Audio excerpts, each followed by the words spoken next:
What's up, old school homies? Today we'll talk about my grandma.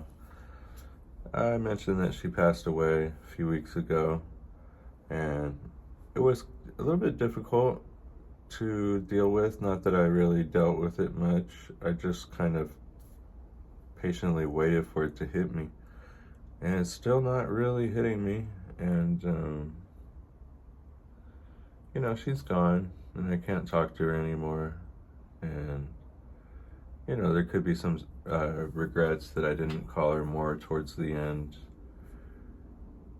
It's hard to explain it to people, but towards the very end, she was very frustrated with not being able to use her memory very well. And as she was talking, she would sort of forget what she was talking about as she was talking about it. Couldn't remember names very well, and experiences were kind of starting to get blurry because she wasn't getting out very often, not talking to anybody anymore. And a lot of what I learned about getting older is from my grandma, and it's hard, when you get into a retirement home. It's hard, but it's not. She was in the best retirement home that there could possibly be. What I think really affected her was seeing other people dying left and right all the time. She was there a little bit early. She's probably been there like 10 years. And in the beginning, she just kept trying to go out every night and hang out and party and stuff. And as other people started to die or go down, it was a little bit shocking to her.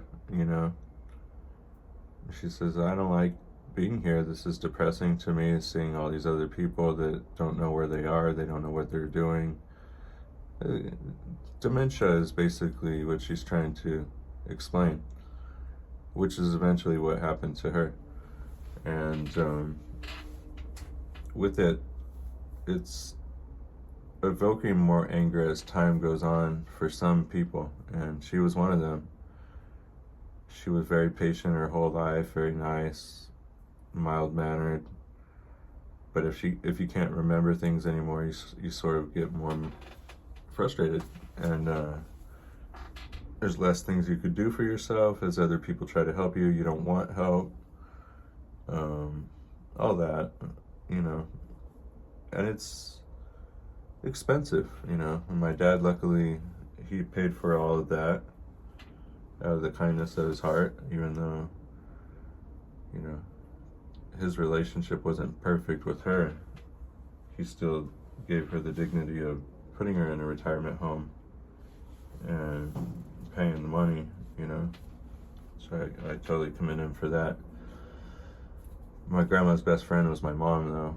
Like, basically my mom was really the emotional support for my grandma throughout her life, and being an actual just friend. Even though my parents got divorced, my mom still pretty much orchestrated putting my grandma in the home and talking to her and making sure that she had everything that she needed, and just being her friend, talking to her on the phone, and anything that my grandma needed. My mom was the one that was actually really there, and my dad would support it, and that's good too.